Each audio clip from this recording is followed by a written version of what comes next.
Hello everyone and welcome back to Canadian Drivers. In today's video, guys, I'm gonna show you how to do reverse parking step by step in between two cars. If you have any questions, guys, you can leave me a comment and I will reply. Also, guys, if you just joined me in this channel, please don't forget to subscribe and hit the like button so people will see and learn from this video. And now, guys, let's get into the video.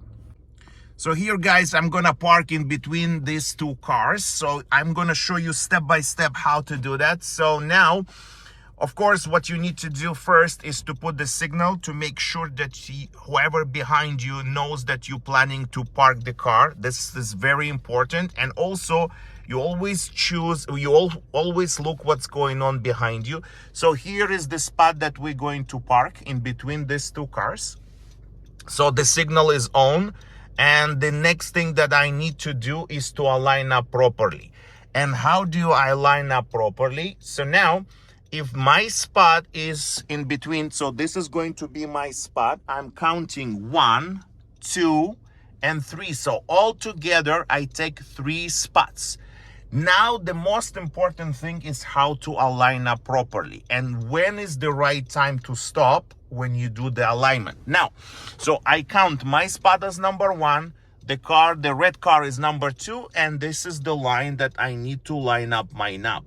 So now, guys, as you can see here, there is a line. This is the parking, and this is the knob that I usually use. Some people, they use mirror. Some driving instructor teach differently. So you follow your driving instructor because, as I said, the cars are a little bit different. So some of them, they say go to mirror. Some of them say go to the knob.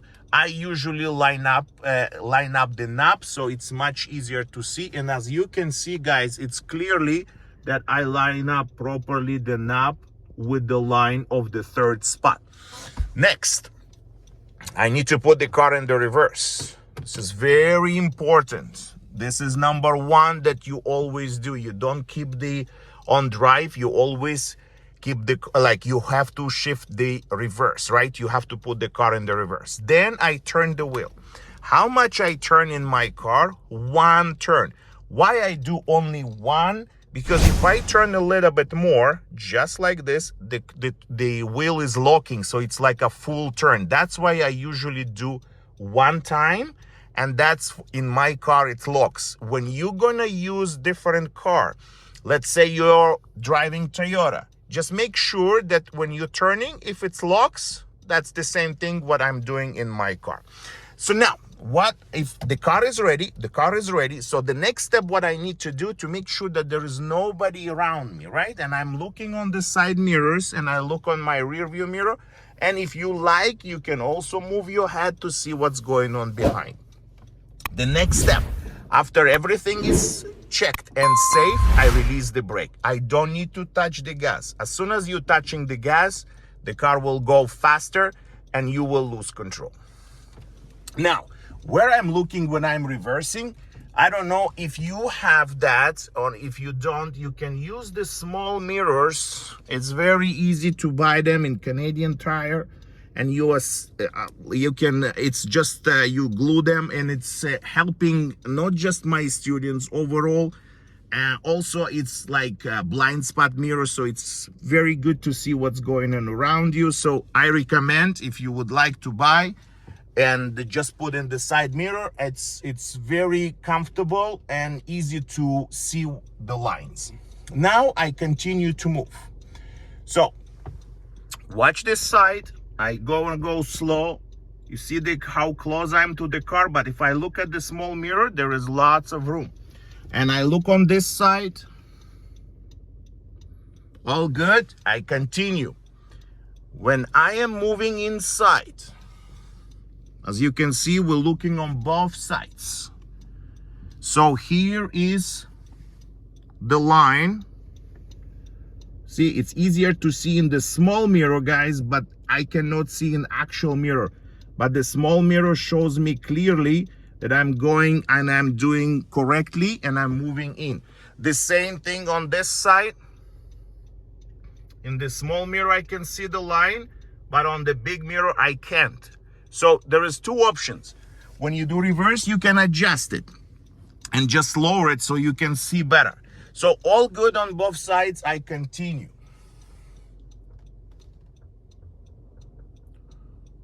Now I look on this side. There is a perfectly lined. I look on the other side. Perfectly lined. As you can see in the small mirror, it's very clear that I'm perfectly moving in. The next step is the most important one, is you have to make sure that the vehicle is straight. The vehicle is straight, I straighten up the wheel. And when the wheel is straight, guys, as you can see, here is the reverse camera, and you see that it's clearly parked in between two lines, and it's not close to the left or to the right. It's clearly there. So the next step you have to do is just to let the car go back. And usually on the test, some people, they say, as you can see, I go a little bit more, just not to cross the dot lines. So on the test, you can use the rear view camera, but don't be dependent on it. So meaning that you can glance, so you will not hit anything in the back. As you can see, this is exactly what I did. I glance it. I was not using, when I was reversing, I was looking on both sides, making sure that the lines are there and the car is straight. And now the only thing that I need to do is to park the car and put in brake. I did slowly. I was showing you both sides. That's where you have to pay attention. And when you finish, you always have to park the car and put the brake. If you're using the rear view mirror when you're reversing, the rear view camera, no problem. Usually it's just for glancing. Your attention has to be looking at the back, looking on the side to make sure that you're going into the spot. And that's, guys, that's the end. So if you have any questions and you just join me in this channel, don't forget to subscribe and hit the like button. Also, I have so many very helpful video on my Patreon. If you would like to join me there, it's not just explanation how to do parking. It's also, you can find the route if you're going for the test, and it's going to help you before the road test. Thanks for watching, guys, and I will see you in my next video.